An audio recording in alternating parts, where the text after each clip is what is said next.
Hi there, and welcome to another episode of CryptoTime. My name's Antonio Shillingford, and I'm here as always with James Coughlan. How are you doing today? You well? I'm very good, mate. Very good. I'm looking forward to tucking into a very boring subject, which is regulation, mate.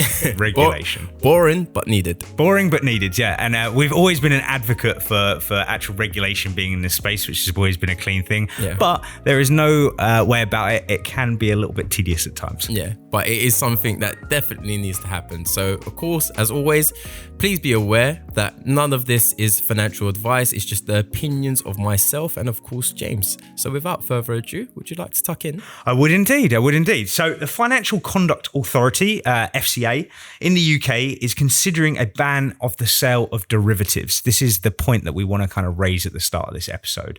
So yeah, interesting to see how they're going to go about doing this. The reasons why they're going behind it is because they feel that there's not much responsibility or ethics behind a lot of companies that are operating in that kind of capacity at this moment in time.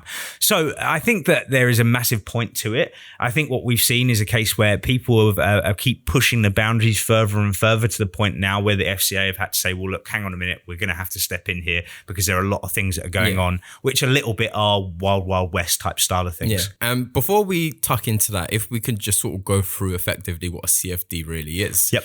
Because with a CFD, you're not actually buying the physical asset. Well, physical, but you're not actually buying the underlying asset. You're buying a digital asset, something like that. You're not actually buying Bitcoin that isn't a coin, yeah? Yeah.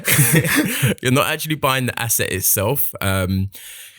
What you're effectively doing is allowing you to trade on the point movement. Yep. So very similar to what people will see on their IG index, where they're just literally spread betting and betting on point movement. So what a CFD pretty much allows you to do in the space at this moment is some of the tools that aren't built into the conventional exchanges, which are basically being able to short positions and long positions with margin attached to it. And this is another thing that they actually touched on literally earlier on in the week in terms of regulators. They spoke on what the maximum amount of margin should be in terms of this space. But what it quite simply does allows you to short positions and long positions, meaning that if the price is going down, you can of course bet on the price going down. If the price is going up, you can bet on the price going up, not actually buying the underlying asset itself. Yeah, and I think where that becomes quite scary is if you just look across news and media, you're seeing a lot of buzz around cryptocurrencies. Whether it's negative or whether it's positive, it's got the attention of pretty much everyone. I can't get on a tube, I can't see a black cab go past without actually seeing something about crypto.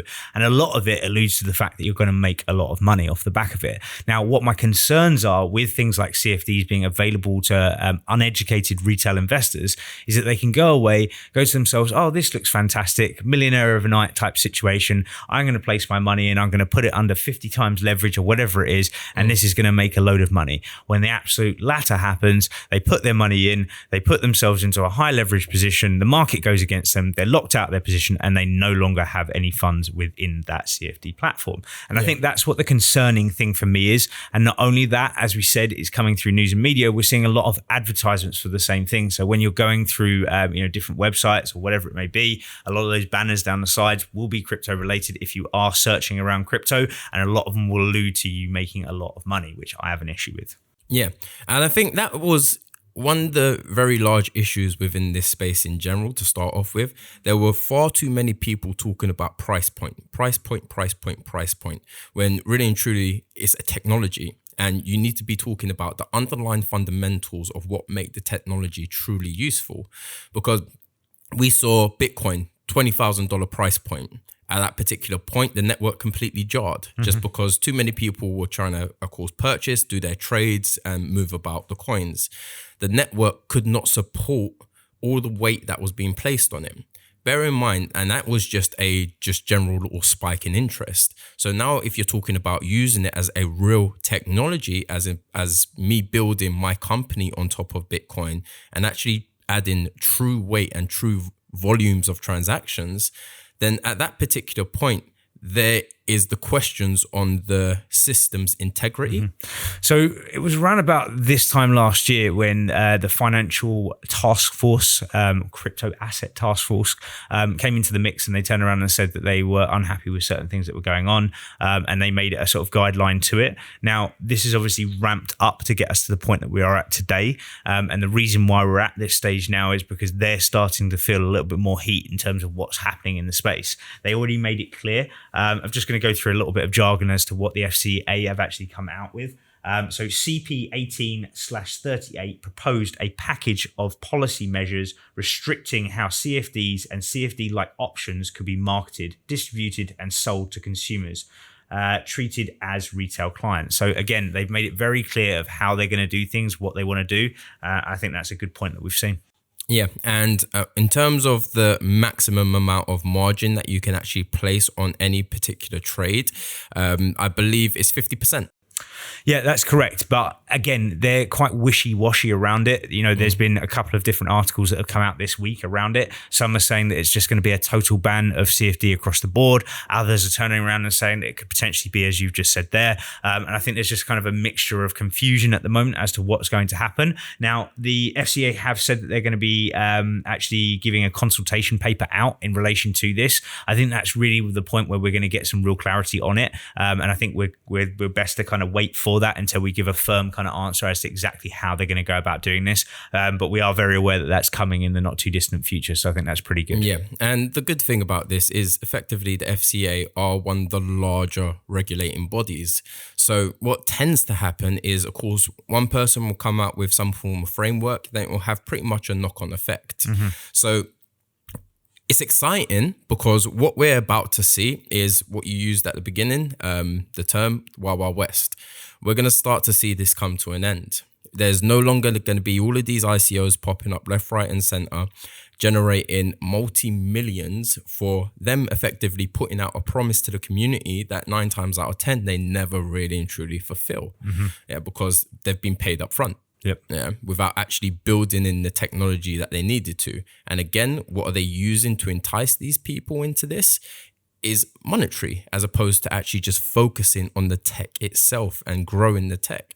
It's just like, to put it in a simple term, it's like me creating a general company. Yep. Yeah, with nothing built in, me having no staff, just literally seats and desks, and that's about it. And then someone coming in and pumping 20 million into it, with me just literally presenting them with a white paper. Yeah. Whereas how it should happen is your company should have traction, should have bums on seats, you should have a company plan in place, you should be rocking and rolling. And then at that point, so if someone wants to come in and fund it, they're funding a real company. Exactly the same thing in terms of this cryptocurrency sphere in general. So what we're now going to start to see is the true separation between companies that are doing things properly and the companies that are not doing things properly, which will then put an end to this Wild Wild West mentality. Yeah, I think that's totally correct. I think we have seen, options come available to cryptocurrency firms to actually do certain things like derivatives, but then they just keep on pushing the bar further and further and further to the point where they're just shoving their foot in boiling hot water to the point where it's just getting a bit ridiculous. So I think that this is a good thing coming to it. The one thing that I would say though, on the negative side of it is that this does make this a less rounded market as a whole. And when we do make this a less rounded market, it takes away the whole kind of aspect of different parts to it. So the retail side of things, yes, okay, it's irresponsible for them, but there's the institutional side which can benefit from using mechanisms like this.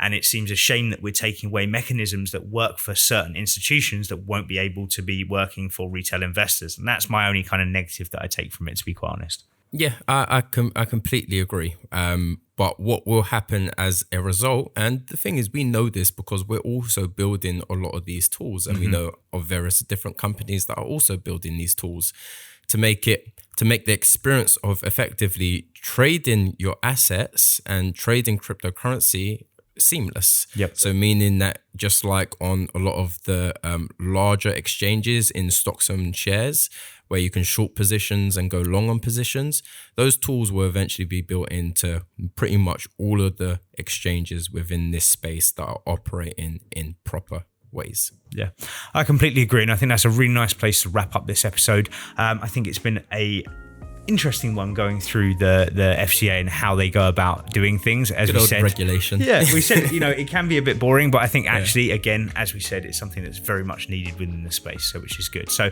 as always, guys, thank you so much for watching. If you can hit up the like and subscribe button, we would be very grateful. And also, if you get an opportunity, go across, have a look at our blogs. We've got the Awakening 2, which has recently just dropped on YouTube as well. So there's plenty of content to go through. So as always, guys, thank you so much for watching, and we look forward to catching up with you again soon. Cheers, guys. Peace.